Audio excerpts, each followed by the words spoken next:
Sur cette vidéo, je vais vous expliquer comment traiter l'exercice 1 sur la fiche d'exercice expérience aléatoire, indépendant et variable aléatoire. Première chose à savoir, c'est lorsqu'on traite d'un exercice de probabilité, première chose à faire, c'est de représenter la situation, soit à l'aide d'un tableau croisé, soit à l'aide d'un arbre de probabilité. Alors, on regarde l'énoncé. L'énoncé nous dit quoi? Nous dit qu'on joue avec un dé à 6 faces bien équilibré. Ça veut dire quoi? Ça veut dire que lorsqu'on va lancer le dé, on peut tomber sur une face numérotée 1, une face numérotée 2, 3, 4, 5 ou 6. Bien équilibré veut dire que chaque face a la même probabilité d'apparaître, une chance sur 6. Ensuite, on a un jeu de 32 cartes non truquées. Si on tire une carte de ce jeu, on a la même probabilité pour chaque carte, donc une chance sur 32. Dans ce jeu de 32 cartes, on peut avoir l'as de cœur, l'as de carreau, l'as de trèfle, l'as de pique. On peut avoir aussi le 2 de carreau, 2 de trèfle, ainsi de suite. Donc il y a le 2, le 3, le 4, le 5, le 6, le 7, le 8, le 9, le 10. Ensuite, nous avons les rois, dames et valets. Alors, l'expérience aléatoire. L'expérience aléatoire consiste en un lancer de dés et un tirage de cartes. On va représenter la situation à l'aide d'un arbre de probabilité. Alors, lorsqu'on lance le dé, on peut voir apparaître la face 1, la face 2, la face 3, la face 4, la face 5 ou la face 6. Donc ici, on est sur le lancer de dés. Et ce qu'on a là, c'est les issues possibles du lancer de dés. Ensuite, lorsqu'on a lancé le dé, on va tirer une carte. Donc, si on tombe par exemple, on va prendre le 4, si on tombe par exemple sur, lorsqu'on lance le dé sur la face numéro 4, ensuite on va prendre une carte dans le jeu de 32 cartes. Donc, soit on prend un as de cœur, soit on prend un as de carreau, soit on a un as de trèfle. Alors ici, vous m'excuserez, je ne sais pas trop dessiner un trèfle. Soit on a un as de pique, ainsi de suite. Donc soit on a le 2 de carreau, le 2 de cœur, le 2 de trèfle, le 3, le 4, le 5, ou bien on a le 10 de cœur, 10 de carreau, 10 de trèfle, ainsi de suite. Donc ici, en fait, on a 32 possibilités. Pareil pour le 1, on peut avoir comme possibilité pour le tirage de cartes l'as de cœur, l'as de trèfle, le 2 de cœur, le 10 de carreau, ainsi de suite. Pareil pour le 3, le 5 et le 6. Mais ici, je ne peux pas tout représenter. Il n'y a pas assez de place pour tout représenter. Mais en gros, voilà la schématisation de la situation. Ensuite, on a comme première question, quelle est la probabilité d'obtenir une face multiple de 3? Qu'est-ce qu'un multiple de 3? Un multiple de 3, ce sont tous les nombres qu'on peut obtenir en multipliant 3 par un autre nombre. Par exemple, ici, 3 est un multiple de 3. Pourquoi? Parce que 3 fois 1, 3. 6 est un multiple de 3 parce que 3 fois 2, 6. Donc, en fait, sur cette expérience-là, on n'a que deux résultats possibles comme multiple de 3. Soit le 3, soit le 6. Donc, si on doit calculer la probabilité d'obtenir une face multiple de 3, alors ça correspond à, donc ici on a dit qu'il n'y a que deux possibilités possibles, le 3 ou le 6, donc deux cas favorables à l'événement obtenir une face multiple de 3, parmi 1, 2, 3, 4, 5, 6 cas possibles. Donc au final, notre probabilité c'est 2 sixièmes qui est égal à 1 tiers. Ensuite, question B. Quelle est la probabilité d'obtenir un as? Obtenir un as, donc on peut avoir l'as de cœur, l'as de carreau, l'as de trèfle ou l'as de pique. On va dire que ça c'est un as de pique.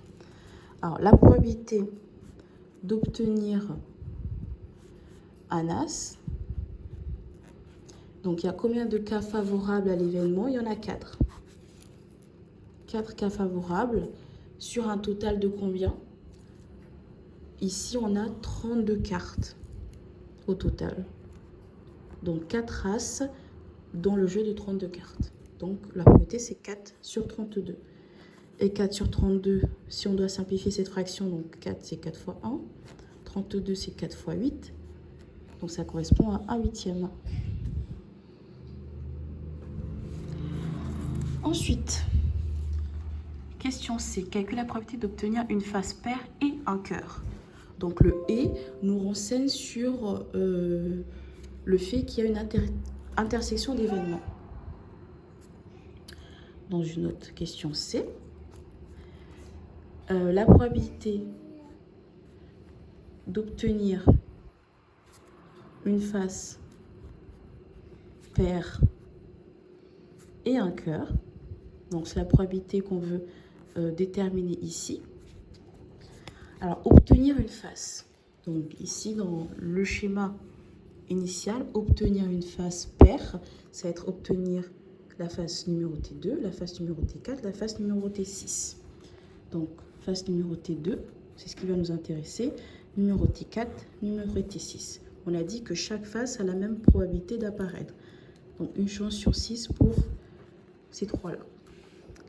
Ensuite, obtenir un cœur lorsqu'on tire une carte dans le jeu de 32 cartes. On peut avoir, donc ici en fait je mets que les branches qui vont nous intéresser. On peut obtenir l'as de cœur, on peut obtenir le 2 de cœur, le 3 de cœur, le 4, le 5, le 6, le 7, le 8 de cœur, le 9 de cœur, le 10 de cœur, le roi de cœur. On peut obtenir aussi le valet de cœur ou la dame de cœur. Chaque carte a la même probabilité d'apparaître, donc une chance sur 32 pour chaque carte. Une chance sur 32 pour chaque carte. Et ici, pareil, on peut avoir l'as de cœur, l'as de le 2 de cœur, le 3 de cœur, le 10 de cœur, ainsi de suite. Pour le 6, pareil.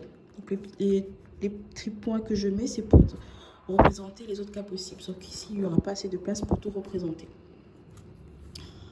Ensuite, pour déterminer la probabilité, donc ici, si je veux la probabilité d'obtenir un 2 et un as de cœur, il va falloir faire 1/6 fois 1 sur 32. Faire pareil, si je veux un 2 et un 2 de cœur, il va falloir faire 1/6 fois 1 sur 32. Donc, il va falloir faire ça chaque fois. Donc, en tout, lorsqu'on a la face numérotée 2, on peut obtenir une face numérotée 2 et l'as de cœur, 2 de cœur, 3 de cœur, jusqu'à dame de cœur. Donc tout ça, ici on a l'as de cœur, 2 de cœur, 3 de cœur, 4 de cœur, en tout il y en a 13. Donc il va falloir faire 13 fois chaque probabilité. Donc 1/6 fois 1 sur 32. Faire le calcul, donc ça va faire 13. Donc ça va faire 13 sur 6 fois 32. Et faire la même chose pour le 4 et le 6. Donc on va voir pareil, 13 fois 1/6 fois 1 sur 32. 13 fois 1/6 fois 1 sur 32.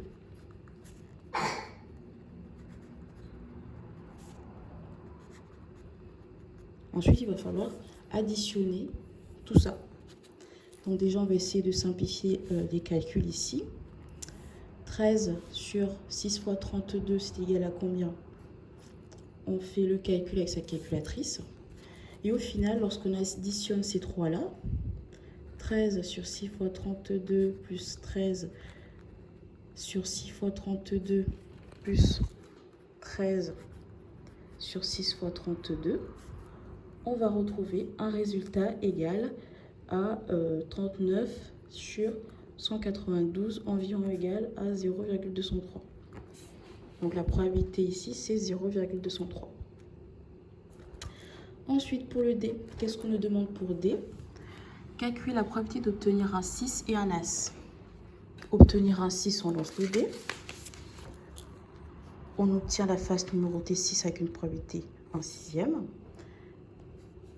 Et on regarde les chemins qui nous intéressent. Donc, ça sera les chemins où on obtient un as. Donc, on peut avoir l'as de cœur, l'as de carreau l'as de trèfle ou l'as de pique. Une chance sur 32 pour chaque carte. Et donc, si on doit calculer la probabilité d'obtenir un 6 et un as, donc ici on a un et, donc c'est que c'est une intersection d'événements, ça va être égal à 1 sixième fois 1 sur 32, plus 1 sixième fois 1 sur 32, plus 1 sixième fois 1 sur 32, plus 1 sixième fois 1 sur 32.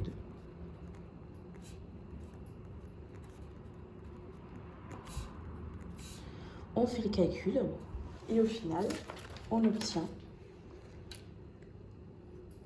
4 sur 192 qui est environ égal à 0,021. Et voilà les différents résultats à obtenir pour l'exercice 1.